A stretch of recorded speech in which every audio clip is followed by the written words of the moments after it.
Hello everyone, मेरा नाम नम्रता अरोरा है and welcome back to another episode of basics of mutual fund series. तो आज हम एक बहुत इंटरेस्टिंग टॉपिक आपके लिए लेके आए हैं। तो आज हम ये डिस्कस करेंगे कि अगर हमें एक म्यूचुअल फंड स्कीम में इन्वेस्ट करना है तो हम वो म्यूचुअल फंड स्कीम पिक कैसे करें। अब बहुत से इन्वेस्टर्स का मुझे लगता है शायद यही सबसे बड़ा प्रॉब्लम होता है कि वो ये नहीं समझ पाते कि उनको कौन सी स्कीम में इन्वेस्ट करना है। उनका इंटेंशन है, उनको सेविंग करनी है, उनको इन्वेस्टमेंट करना है। टू अ लार्ज एक्सटेंट बहुत सारे इन्वेस्टर्स ने शायद ग्रो की ऐप डाउनलोड भी कर ली होगी, उसमें अपना अकाउंट भी क्रिएट कर दिया होगा। लेकिन वो जो स्टार्टिंग पॉइंट होता है कि अगर मुझे एक फंड सेलेक्ट करना है तो मैं कैसे सेलेक्ट करूं, वहीं पे आके जो है इन्वेस्टर्स अटक जाते हैं। तो बहुत सारे इन्वेस्टर्स को ये इन्वेस्टमेंट प्रोसेस इतना कॉम्प्लेक्स भी लगता है क्योंकि उनको ये समझ नहीं आ पाता है कि हम एक म्यूचुअल फंड स्कीम कैसे सिलेक्ट करें। तो इस वीडियो में हम आपको ये डिटेल में समझाने वाले हैं कि अगर आपको एक म्यूचुअल फंड में इन्वेस्ट करना है तो आप उसको कैसे सिलेक्ट करेंगे। तो हम अलग अलग फैक्टर्स को चुनेंगे, जैसे हम आपके लिए ऑब्जेक्टिव्स के बारे में बात करेंगे, हम रिटर्न्स के बारे में बात करेंगे, रिस्क एडजस्टेड रिटर्न्स और ऐसे बहुत सारे जो अलग फैक्टर्स हैं जो हमें कंसिडर करने चाहिए, उन सब के बारे में इस वीडियो के जरिए आपको बताएंगे। So let's start. तो सबसे पहले हम क्या देखेंगे कि हमारा इन्वेस्टमेंट का ऑब्जेक्टिव क्या है या पर्पस क्या है, विच मीन्स हमें पैसा किस लिए इन्वेस्ट करना है और हमारा टाइम होराइजन क्या है। अब जब हम म्यूचुअल फंड्स की बात करते हैं तो लार्ज एक्सटेंट हमारे मन में इक्विटी म्यूचुअल फंड्स के बारे में ही हम सोचते हैं। तो क्या इसका मतलब ये हुआ कि अगर हमें म्यूचुअल फंड्स में पैसा डालना है तो हम सारा पैसा इक्विटी म्यूचुअल फंड्स में डालेंगे? ऑब्वियसली नहीं। ये इसलिए है क्योंकि हम अपना पैसा म्यूचुअल फंड्स में ऑब्जेक्टिव के हिसाब से डालते हैं, विच मीन्स कि हमें कितने समय के लिए पैसा चाहिए। अगर हमें फॉर एग्जांपल अपना रिस्क एपेटाइट समझ में आता है और हमारा टाइम होराइजन लॉन्ग टर्म है, विच मीन्स हमें लंबे समय के लिए पैसा डालना है, विच मीन्स एटलीस्ट कम से कम 5 से 7 साल के लिए पैसा इन्वेस्ट करना है, तब हम इक्विटी म्यूचुअल फंड्स में पैसा इन्वेस्ट कर सकते हैं। और अगर हमें इक्विटी म्यूचुअल फंड्स में लॉन्ग टर्म के लिए डालना है तो हम कौन से फंड सेलेक्ट करेंगे? We could select funds like large cap funds, mid cap funds, flexi cap, multi cap, ELSS funds. तो ये हमारे लॉन्ग टर्म कैटेगरी में आते हैं। लेकिन अगर हमारा रिस्क एपेटाइट थोड़ा और ज़्यादा है और हमें जो करंट मार्केट कंडीशन है उसका फ़ायदा उठाना है, तो हम फिर सेक्टरल फंड्स, थीमेटिक फंड्स या स्मॉल कैप फंड्स में भी पैसा इन्वेस्ट कर सकते हैं। तो फॉर एग्जांपल अगर अभी मार्केट्स नीचे जा रही हैं तो sectors like utilities, pharma, FMCG ऐसे सेक्टर्स अच्छा करते हैं, तो फिर आप ऐसे फंड्स में इन्वेस्ट कर सकते हैं। अब अगर आपका इन्वेस्टमेंट ऑब्जेक्टिव मीडियम टर्म है, विच मीन्स आपको अपना पैसा 2 से 6 साल के लिए इन्वेस्ट करना है, तब आप कौन से फंड्स में पैसा डाल सकते हैं?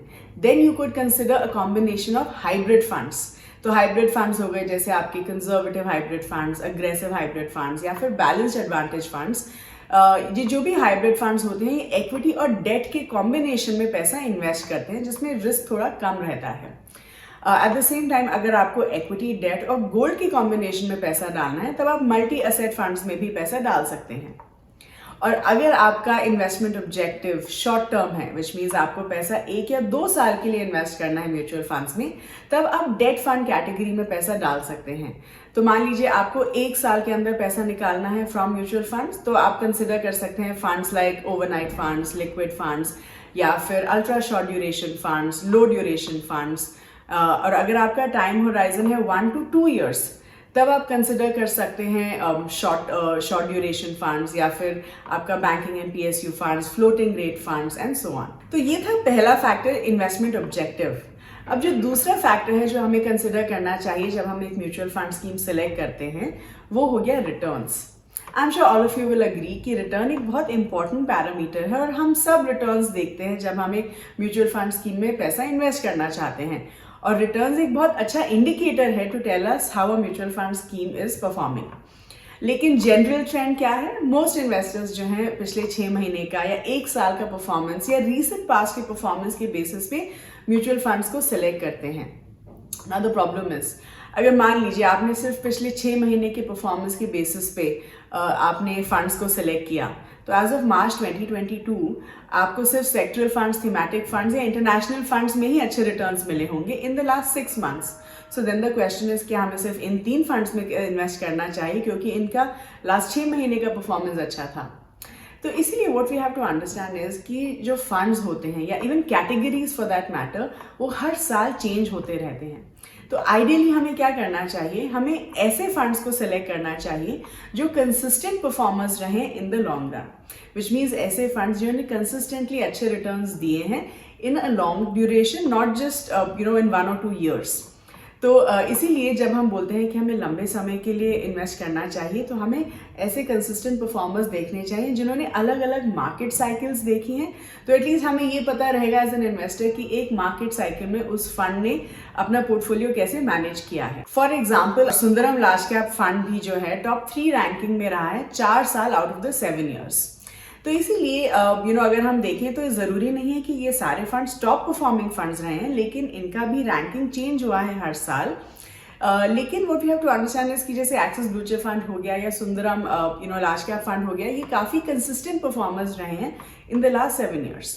तो इसीलिए हम हमेशा यही बोलते हैं कि जब आप एक कैटेगरी में इन्वेस्ट करना चाहते हैं तो उस कैटेगरी के कंसिस्टेंट परफॉर्मर्स में इन्वेस्ट करके एक basket of mutual fund portfolio create करिए। अब जो तीसरा फैक्टर हमें कंसिडर करना चाहिए जब हम एक म्यूचुअल फंड स्कीम सेलेक्ट करते हैं वो होता है risk and risk adjusted returns. तो इसको समझाने से पहले मैं आपको एक एनालॉजी बताती हूँ। तो फॉर एग्जाम्पल बॉम्बे से पुणे आने के लिए जो डिस्टेंस कवर आपको करना पड़ेगा वो होता है 150 kilometres, which means approximately Bombay से पुणे आने के लिए आपको 3 घंटा लगेगा। अब मान लीजिए आपका फ्रेंड आपके पास आके आपको बोलता है कि वो बॉम्बे से पुणे 2 घंटे में आया।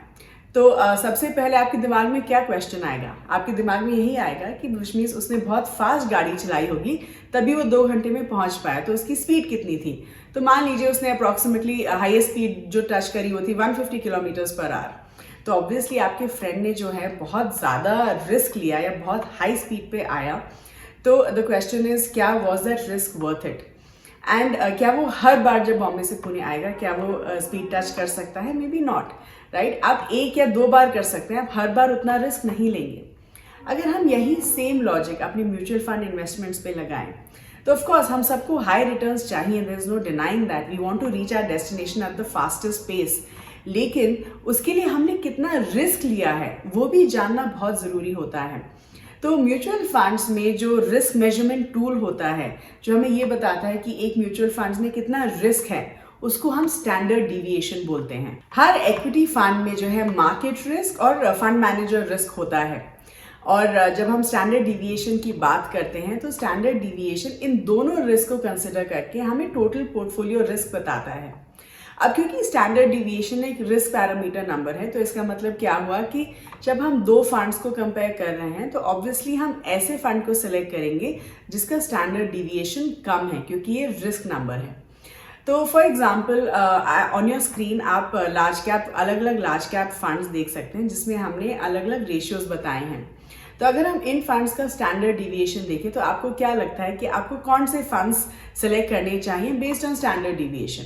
तो obviously based on standard deviation आप फंड ए या फंड सी को सिलेक्ट करेंगे क्योंकि इन 2 फंड्स का जो स्टैंडर्ड डिविएशन है वो फंड डी या एन के कंपैरिजन में कम है।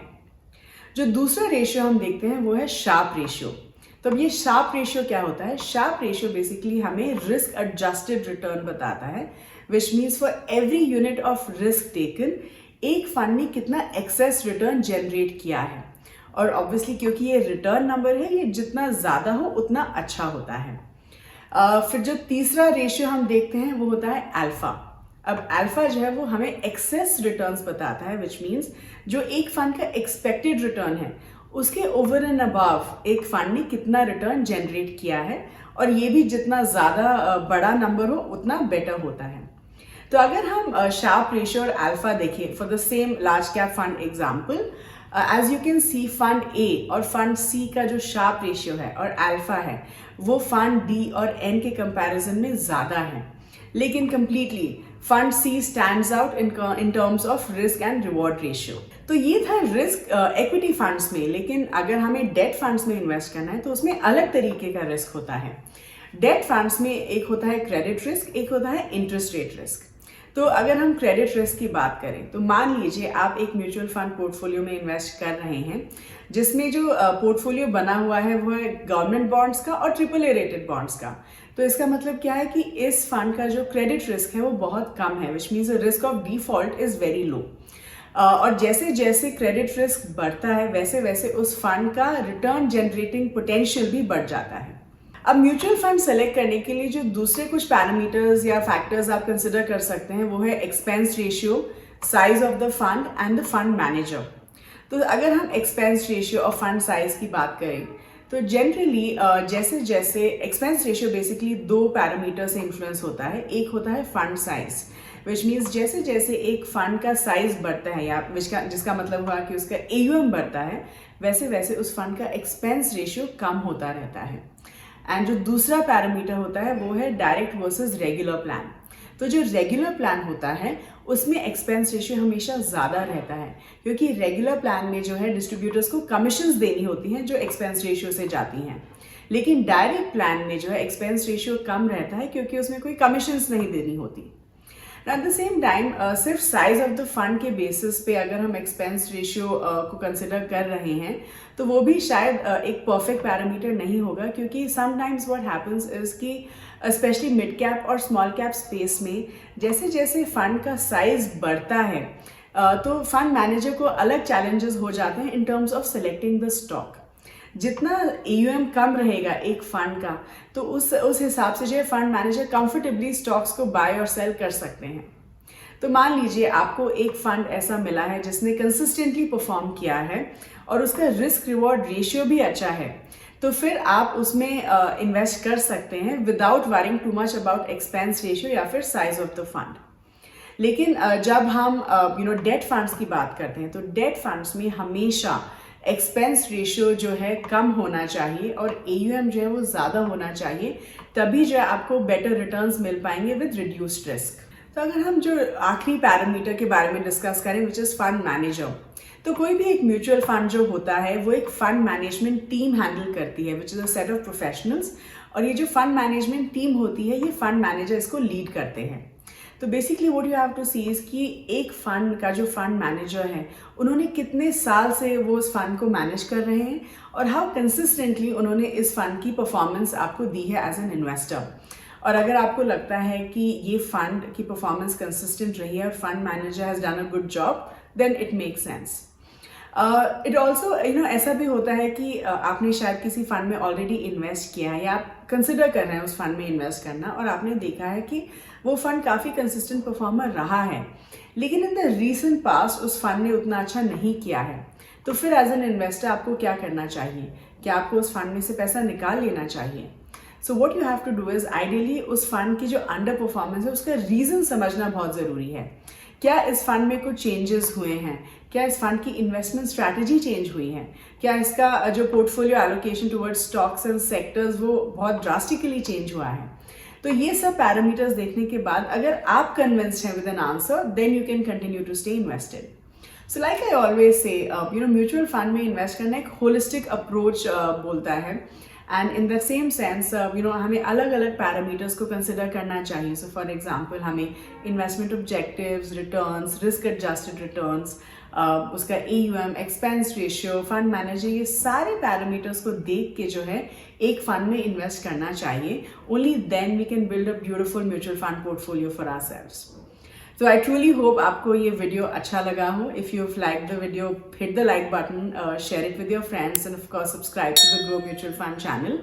एंड आई ऑलवेज से इस वीडियो में जो भी हमने एग्जाम्पल्स लिए हैं, please don't consider them as an advice और एज एन रिकमेंडेशन। वो हमने सिर्फ एजुकेशनल पर्पज़ के लिए आपको दिखाए हैं।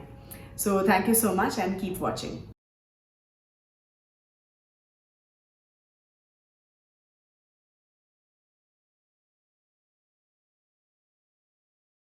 Investment in securities market are subject to market risks. Read all the related documents carefully before investing. Please read the risk disclosure documents carefully before investing in equity shares, derivatives, mutual fund, and or other instruments traded on the stock exchanges.